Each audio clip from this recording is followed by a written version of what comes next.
Okay, good afternoon. I hate looking at myself. And anyway, good afternoon. Today we're going to talk a little bit about a challenging pediatric patient in primary care. It's on the other side of our ortho office. He was a 6-year-old male. He came in, he had fever, sore throat, headache, decreased appetite, and a little bit of a rash, fine sandpaper-like rash on his abdomen. He had some tonsillar exudates and patel petechiae as well, and very tender anterior cervical lymphadenopathy. So my differential diagnosis there included group A, streptococcal pharyngitis with scarlet fever, as his fever also was relatively high.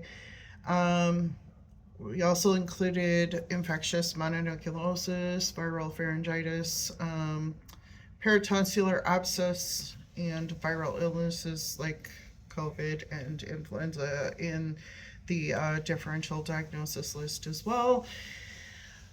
Group A, Streptococcus pharyngitis became my leading diagnosis because the patient met several of the McIsaac criteria, including cough, tonsillar exudates, tender anterior cervical lymph nodes. He didn't have a cough, and of course the age, he's 6.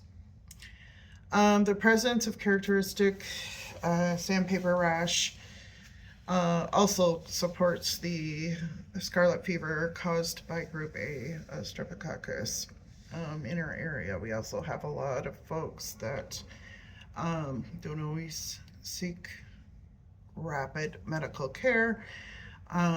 So he had gone a few days with this fever as well.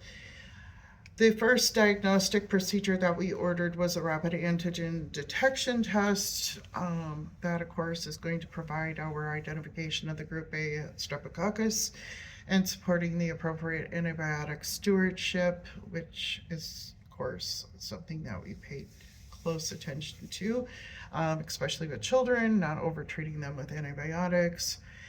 And the reference I used was the Infectious Disease Society of America and the American Academy of Pediatrics, and finding those signs and symptoms consistent with streptococcus pharyngitis in that diagnosis.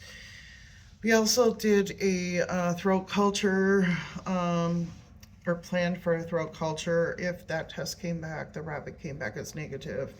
The rapid's sensitive, and of course that did show positive.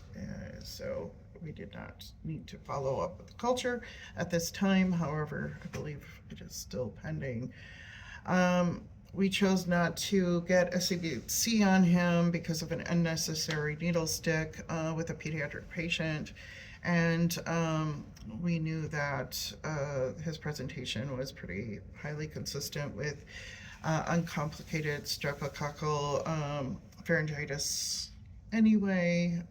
Likewise, the Epstein-Barr virus was deferred because of the lack of posterior cervical lymphadenopathy and hepatosplenomegaly and prolonged fatigue, so that made mononucleosis a lot less likely.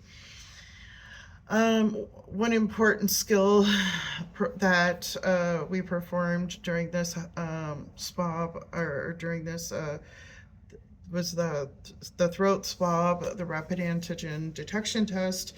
This was a new procedure for me during my practicum.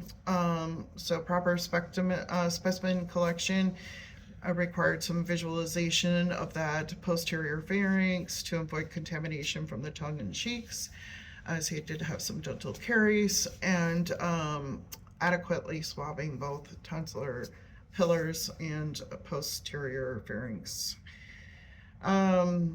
So, of course, we didn't want to lead to any false negatives. So that was done, and hopefully that resulted in our positive diagnosis and result as well.